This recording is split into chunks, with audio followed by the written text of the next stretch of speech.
सन 2026 डहाणू फेस्टिवलचं आज उद्घाटन झालंय।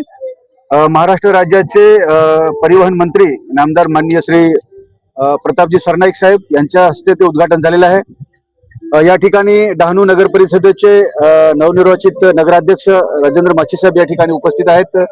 समीर साहेब या ठिकाणी उपस्थित आहेत। सर्व पदाधिकारी या ठिकाणी उपस्थित आहेत। तर म्हणजे आपण प्रत्येक वर्षी हा डहाणू फेस्टिवल हा आपण शासकीय कार्यक्रम करत असतो आणि यावेळी सुद्धा आपण तो एक मोठ्या उत्साहाने या ठिकाणी आपण त्याचं उद्घाटन झालेलं आहे। खरंच बरेचसे स्टॉल या ठिकाणी लागलेले आहेत।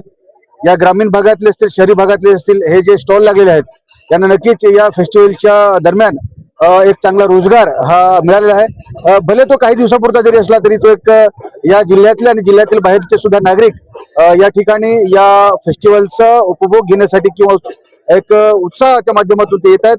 बऱ्याचशा वस्तू खरेदी करताना त्या माध्यमातून या ठिकाणी जे काही स्टॉल आहेत त्या स्टॉल धारकांना नक्कीच त्याचा फायदा होईल।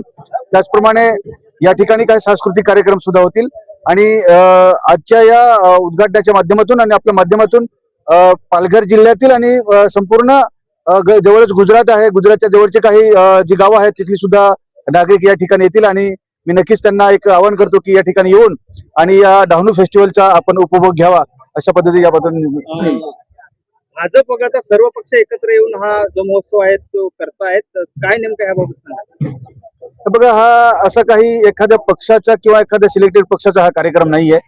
हा एक शासकीय कार्यक्रम डहाणू नगर परिषदेच्या माध्यमातून आपण घेत असतो आणि याच्यामध्ये सर्व पक्षीय लोकांनी आलं पाहिजे अशा प्रकारची एक अपेक्षा या भागाचा एक आमदार म्हणून माझी आहे की सर्वांनी आलं पाहिजे। या ठिकाणी कोणताही राजकीय विषय किंवा राजकारणाचा मुद्दा नाहीये, कारण वेगवेगळ्या पक्षाचे लोकप्रतिनिधी जरी असले तरी ते निवडून आल्यानंतर या भागातील सर्वसामान्य जनतेचे सर्वांचे आहेत, तर सर्वांनी आलं पाहिजे असे आमचे त्याच्यातून अनेक वर्षापासून या ठिकाणी हे बघा, आता खरं म्हणजे आपल्या पालघर जिल्ह्याने ज्या ठिकाणी हा महोत्सव होतोय म्हणजे फेस्टिवल होतोय अगदी समुद्र किनाऱ्यावर होतोय, अगदी शुद्ध हवा समुद्र किनाऱ्यावर आपल्याला मिळते। सर्व माननीय मंत्री महोदयांनी सुद्धा त्यांच्या मनोगतामध्ये हा उल्लेख केला की एक सुंदरसा असा एक समुद्र किनारा लाभलेला आहे जिल्ह्याला, या तालुक्याला।